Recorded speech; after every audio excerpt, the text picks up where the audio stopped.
Welcome to some new r/malicious compliance stories, where people comply to the letter but not the spirit of a request. I hope you had a great day. Thanks for all the likes and comments on the last video. If you would like to support this channel, please hit the like button and consider subscribing if you enjoy the content. And now, let's start with the first story. It's called Hourly Workers. I worked in IT at a large non-technical company. As is normal in IT, there were crises, patches and new software installed where it was all hands on deck for 16 hours. Other times, everything was humming along and there was not a lot of work to do. The old boss understood this well. When we had to work late into the evening, he was fine with us coming in late the next day or leaving early. Or even if a couple of people didn't come in at all, as long as we rotated who got to stay home so that there was some coverage. We were all salaried exempt, but overall the hours were fair, despite the occasional very long days. A new boss comes in from a non-IT background and sees the system and decides everyone will be hourly and, worse, work set hours. If we were 10 minutes late, we had to use 10 minutes of PTO or be docked pay for the time, rather than just staying 10 minutes late. He also declared there would be zero overtime. This worked for about a week. It was slow, and the people who would normally leave an hour early had to just sit at their desk and wait to clock out. Then the first major system issue happened when the email server crashed. We all punched out at 5 and went home. The system stayed down until the following morning. Well, the big boss comes down and wants to know why it took so long to bring the email server back and how it hurt the business. New boss mumbles something about no staffing in the evening. The big boss says it's never been a problem before. The new boss tells us from that point on, when something breaks, we stay to fix it. Overtime starts piling up. Big boss asks about budget. Several of us on the team decide to be brave and tell the big boss what's going on and ask if things could just return to the way they were. Shortly after, an email is sent out saying the new boss has decided to leave to take on another opportunity, i.e. was fired, and that the IT department was returning to salary exempt.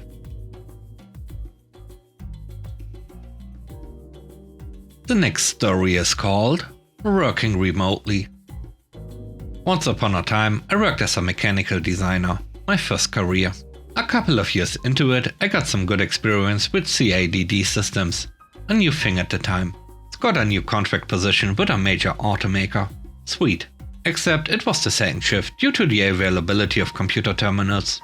Invariably, I'd finish up the work assigned by the first shift engineer I was supporting and have way too much free time before the end of my day. And at that hour, there were very few people in the facility with which to shoot the breeze or play cards to pass the time. I wasn't allowed to clock out, determined by me being logged into the computer. The contracting firm wanted a 40-hour week on their books. After a few months, I began teaching myself the 3D modeling aspects of the software, but there was little opportunity for me to use it, and I got bored. Then I started looking into the mainframe system itself, under the hood so to speak. I got to know the file system and most of the commands and felt pretty comfortable with writing some simple batches. This was a VAX system and the help menu was, well, helpful. Then I learned a command that was to set me free. Wait. This was a command that when encountered in a batch would wait for a specified time period before executing the next command. So each night when I was done and wanted to go home and watch late night TV, I wrote a batch. The first thing the file did was to delete itself, although it was still running in memory. Then it waited, for whatever period of time was left in my shift. And then ran the final command, log off. I called up a random project, started the batch, locked my screen and left. If anyone came by, they'd assume I was in the restroom or taking a break. I did this for about 5 months, never got called on it and they still got to bill their 40 hours. My contract ended and I went on to another job where I wasn't so bored.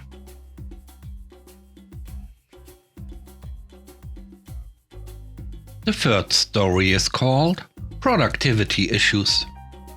My current job is a simple one and nice as it is work from home. Receive work to file digitally, upload set documents, repeat.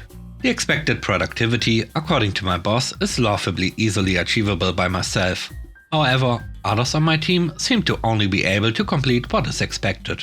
Anyways, every day I achieve above average uploads. Like I said, it's super easy for me. I don't do too much over the top and generally can complete my whole workload. accurately within a maximum of 4 hours every day. This leaves a lot of time to myself.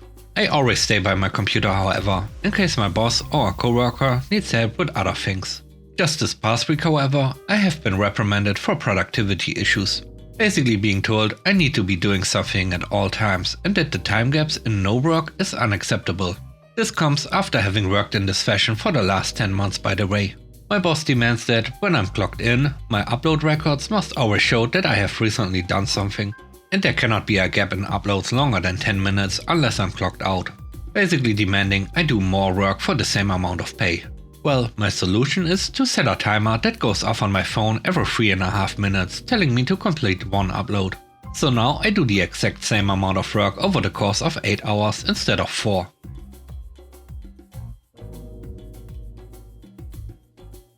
The next story is called Read the Contract. This happened to a friend, John. He was an IT contractor for a company. When he got the gig, they initially dangled the contract to employee carrot, but never followed through. So after 5 years, he was still a contractor. His contract had provisions for annual increases, overtime, weekend and holiday rates, on-call and fixed time off. All was well until he got a new boss, we'll call him Richard. Richard set about making his territory and crapping on everything. He decided that John was going to become the permanent on-call person. He sends an email to that effect, to which John replies, "Sure, you have read my contract, right?" Richard fires back a not nice email explaining that John wasn't getting out of this, he was on call immediately, and that was that. On-call response time was 30 minutes from notification to being in the office. At the end of the month, John submitted his monthly invoice for 672 hours, 160 hours at regular rate, 80 hours at time and a half, 230 hours at double time and 192 hours at weekend overtime rate, triple time. Instead of the normal bill of about 190 hours, the bill was for over 1300 hours worth of pay, once you multiplied out the overtime. The fallout? Richard fired John, who was the only guy working on a particular project that was 90% complete. John enjoyed his 30 days paid termination vacation. The CEO called John to find out the status of the big project and found out that nobody was working on it. Richard found a new job. John was rehired with a bump in pay, and he never had to pull on call again. The fifth story is called New Job Description. I applied for a job to install equipment for a large company that sells cleaning and sanitation chemicals and tools to every place you can imagine.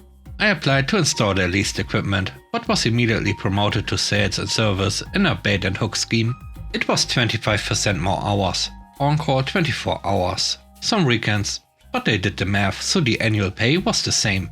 They couldn't give me a raise within the first 2 years, but apparently could bend the promoting before the 2 years rule. Whatever, I needed to get promoted to a salary position anyway. I talked to my district manager. He agreed to let me work 5 more hours overtime a week and sell new accounts, giving me more cash and working towards a promotion.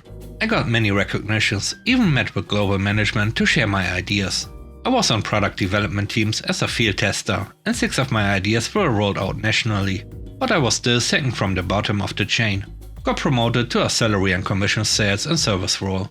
40-hour weeks, no lease machines, no late night calls. I used my sales skills to make 3 to 4k a month above my own salary just in commissions.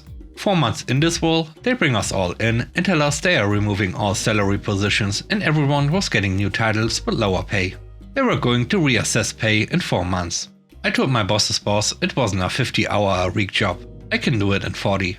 We agreed if I did it in 40 with the highest numbers in my district, they would adjust pay during reassessment. I was now making less than I was hired, 2/3 of my salary for the same job. I drained my savings to make it work. 4 months passed, and after 10 emails that I escalated until the manager of the entire West Coast operations was included, did my boss tell me they had no intentions of adjusting anyone's pay. Fine. I am hourly now. I will be hourly now. Get paid for phone calls? I will clock in every single call. I get paid for commute? I will take the long slow route. I get paid for answering emails? My emails will be very detailed with all the product info I can find.